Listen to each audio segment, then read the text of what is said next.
हम लोगों की गलतियों का नतीजा है कि देश में आज भाजपा और आरएसएस की सरकार है। ये एक बात मानना बहुत ज़रूरी है। तो जब हम अपना काम ठीक से नहीं किए जो हमको करना था, तो स्वाभाविक रूप से जो हमारे खिलाफ़ ताकतें हैं उन फोर्सेस को पावर में आने का मौका मिला है। और आप ये समझ लीजिए कि इंडियन डेमोक्रेसी में एक सर्कल कंप्लीट हुआ है। लाइक कि अगर आप पूरी दुनिया में ही आज के डेट में जो राइट रिएक्शनरी फोर्सेस पावर में आई है उसकी हिस्ट्री को थोड़ा सा एनालाइज करेंगे तो सबसे पहले तो ये समझना होगा ना कि ये आइडिया ऑफ नेशनलिज्म जिस पे आज राइट रिएक्शनरी फोर्सेस ऑपरेट कर रही है ये पैदा कैसे हुआ। तो ये तो इंडस्ट्रियल रेवोल्यूशन के साथ पैदा हुआ। इंडस्ट्रियल रेवोल्यूशन के बाद जो है दुनिया में कॉलोनियलिज्म शुरू हुआ और भारत जो है वो ब्रिटेन की कॉलोनी बनी और उसी कॉलोनियल जो रिजीम था उसके ख़िलाफ़ हिंदुस्तान में नेशनलिज्म की शुरुआत हुई एंटी कॉलोनियल मूवमेंट के साथ। लेकिन जब भारत आज़ाद हुआ तो वो जो राइट रिएक्शनरी नेशनलिस्ट फोर्स थी उसको पावर नहीं मिला। पावर इस देश में प्रोग्रेसिव, लिबरल, सोशलिस्ट, लेफ्टिस्ट इन लोगों को मिला और इन लोगों का जो रिजीम रहा इसमें बहुत सारी अच्छी चीज़ें भी हुई, लेकिन उसमें जो एक गड़बड़ी हुई कि कॉन्स्टिट्यूशन में हमने सेकुलरिज्म लिख दिया है, सेकुलरिज्म के प्रति लोगों को एजुकेट नहीं किया। जो इंस्टीट्यूशंस थे उसका सेकुलराइजेशन नहीं हुआ और जो राइट रिएक्शनरी फोर्सेस थी वो बड़ी चालाकी से एंटी कांग्रेसिज्म के दौर में जो कांग्रेस के ख़िलाफ़ जो मूवमेंट खड़ा हुआ उसके भीतर भेष बदल करके घुस करके पावर में आए। और मैं एक बहुत मज़ेदार बात आपको बताता हूँ कि जब एंटी कांग्रेसिज्म का दौर था तो जो लोग आज बीजेपी से लड़ रहे हैं सब कभी ना कभी बीजेपी के साथ अलायंस किए थे, बीजेपी के साथ जो है डायरेक्टली या इनडायरेक्टली पावर में थे। तो उनको ये अंदाज़ा ही नहीं था कि इनका असली उद्देश्य क्या है और ये बहुत चालाकी से ये क्या करना चाहते हैं, आरएसएस बीजेपी देश में क्या करना चाहती है इस पे लोगों को एकत्रित नहीं होने दिया, लोगों को कंसंट्रेट नहीं करने दिया। उल्टे जो लोग आज बीजेपी के ख़िलाफ़ लड़ रहे हैं इनके जो कॉन्ट्राडिक्शंस हैं उसको एनाडॉट्स में फंसा दिया है। जैसे नेहरू को हर कोई जानता है, दीनदयाल उपाध्याय को कोई नहीं जानता है। तो ये सोचे कि दीनदयाल उपाध्याय को घर घर पहुंचाने से ज़्यादा आसान है नेहरू के ख़िलाफ़ झूठ को घर घर पहुंचा दिया जाए, क्योंकि नेहरू ऑलरेडी घर घर पहुंचे हुए हैं। तो नेहरू के ख़िलाफ़ घर घर पहुंचा देंगे चीज़ों को और नेहरू के साथ जो बाकी लोग हैं उनको अपना लेंगे। गांधी की हत्या में इन लोगों का नाम आया। ये लोग जो है नाथूराम गोडसे की पूजा करते हैं, आज गांधी के ऊपर फूल चढ़ा रहे हैं। सुभाष चंद्र बोस ने जो पार्टी बनाई ऑल इंडिया फॉरवर्ड ब्लॉक वो एक लेफ्ट पार्टी है। तो सुभाष चंद्र बोस की पार्टी को देशद्रोही और सुभाष चंद्र बोस की फ़ोटो लगा करके अपने ऑफिस में ये बन गए देशभक्त। उसके बाद पटेल जी आरएसएस के ऊपर बैन लगाए।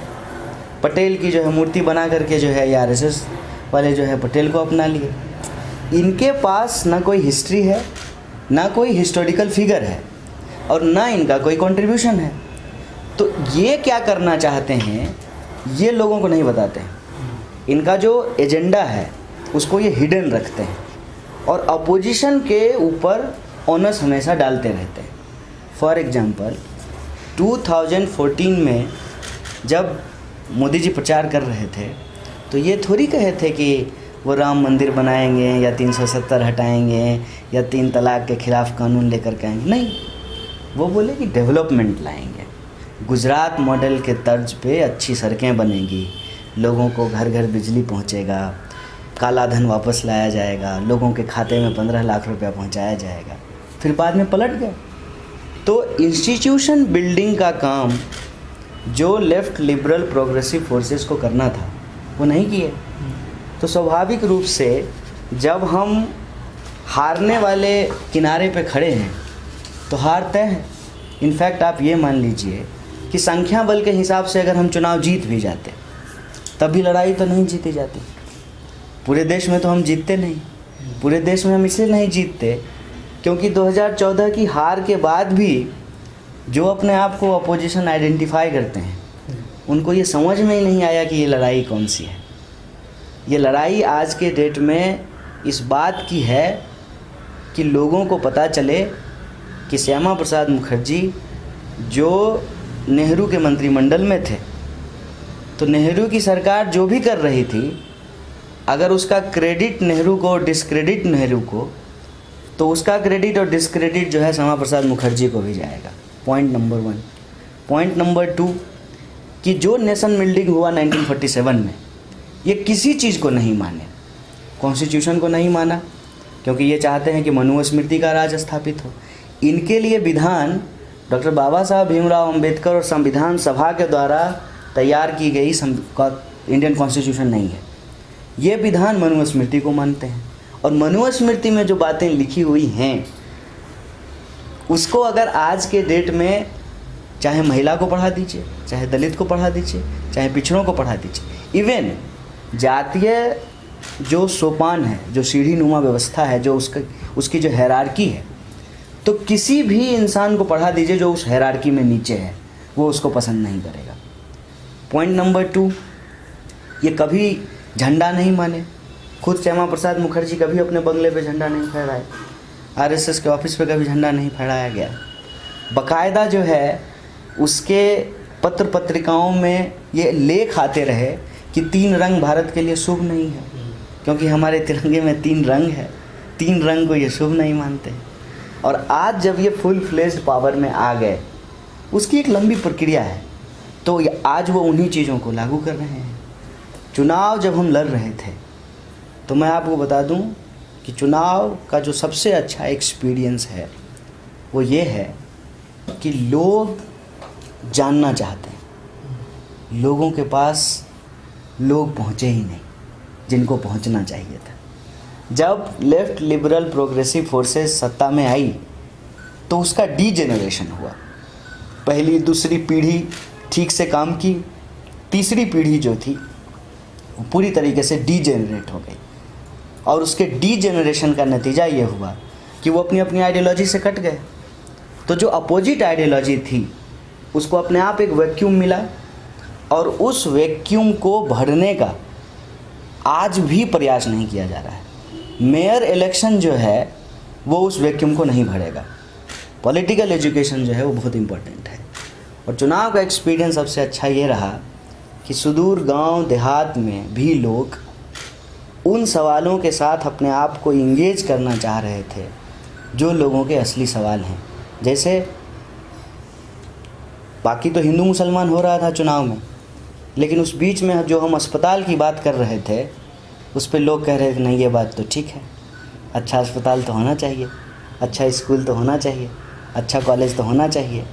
तो सबसे अच्छा एक्सपीरियंस यही रहा कि अगर आप पॉजिटिवली लोगों के बीच में जा कर के रेगुलर काम करेंगे, चुनाव के हार जीत को छोड़कर, हारना जीतना भी चलता रहेगा। और आप देख लीजिए कि बीजेपी की भी तो कभी क्या स्थिति थी इस देश में, 2 लोग जीतते थे, 2 सांसद थे, फिर 80, फिर 180, फिर 283 और आज जो है 300 से ज़्यादा सीट है। तो ये जो निराशा का दौर है वो निराशा इसलिए है कि लोग अपने अपनी जगह पे अभी भी बैठे हुए हैं, वो कहीं ना कहीं स्टक हो गया है, उसको ब्रेक करने की ज़रूरत है।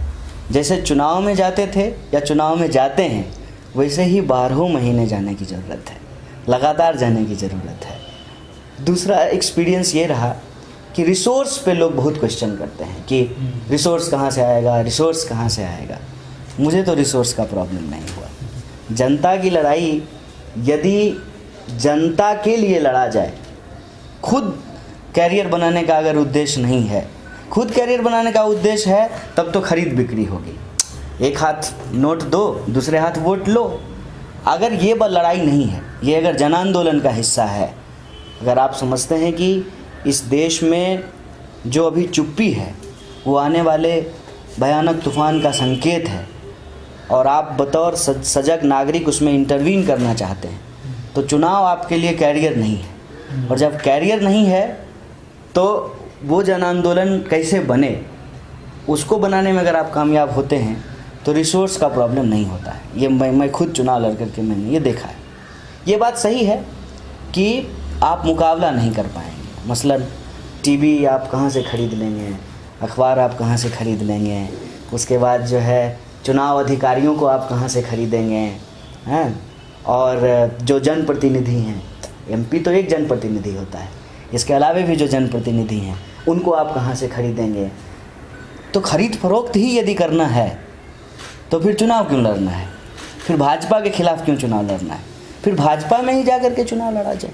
नहीं मूल बात तो ये है ना कि वो फिल्म है ना बैटमैन वाली, जिसमें वो कहता है, वो जो जोकर होता है कि मैंने तुम्हारे सबसे काबिल आदमी को अपने जैसा बना दिया। तो वही अगर हम हो गए तो फिर लड़ाई किस बात की है। कैरियर ही बनाना है, वैसे ही अगर हराना है तब तो चुनाव जीत करके भी जो है वो बीजेपी हो जाएगा। देखिए आपके कर्नाटका में क्या हुआ, वो तो बीजेपी से तो चुनाव नहीं जीते थे, चुनाव तो कांग्रेस से जीते थे, लेकिन वो भाजपा में चले गए। फिर आप कहाँ कहाँ रोकेंगे, आप जो है लोगों का दिमाग हैक होने से रोकेंगे हैं, कि आप जो है ईवीएम हैक होने से रोकेंगे, कि जो है आप सीएम हैक होने से रोकेंगे, पीएम हैक होने से रोकेंगे। मसला अगर सिर्फ ईवीएम का हो तो आप लड़ लेंगे, पेटीएम और एटीएम का क्या करेंगे, ये समझना बहुत ज़रूरी है। और जनरल लोग जो होते हैं इसको समझिए, उनको तब तक यह बात नहीं समझ में आती है जब तक कि उनका अधिकार उनसे छीन ना लिया जाए। अभी चूँकि वोट देने के बदले नोट दिया जा रहा है तो ये बात समझ नहीं रहे हैं।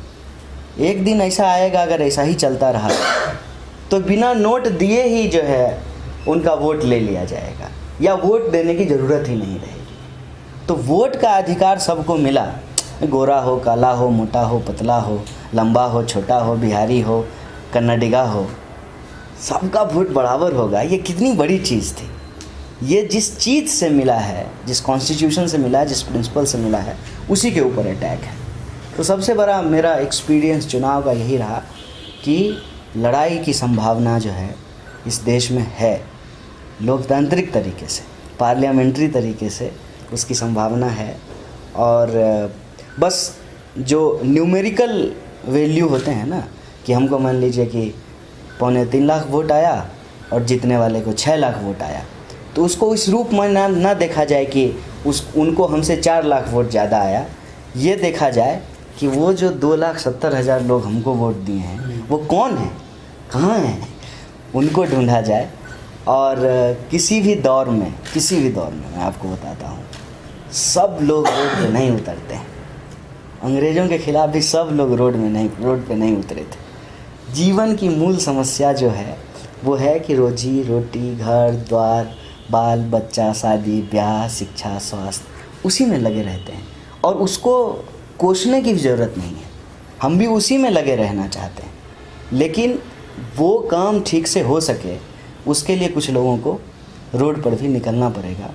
चुनाव लड़ कर के जो सबसे बड़ी चीज़ हुई कि कहते हैं ना कि थोड़ा हमारे यहाँ एक कोलोकियल कहावत है, चमड़ी मोटी हो गई है थोड़ी। बीच बीच में जो है निराश जैसे हो जाते थे, लगता था कि पता नहीं ये लड़ाई कहाँ जाएगी।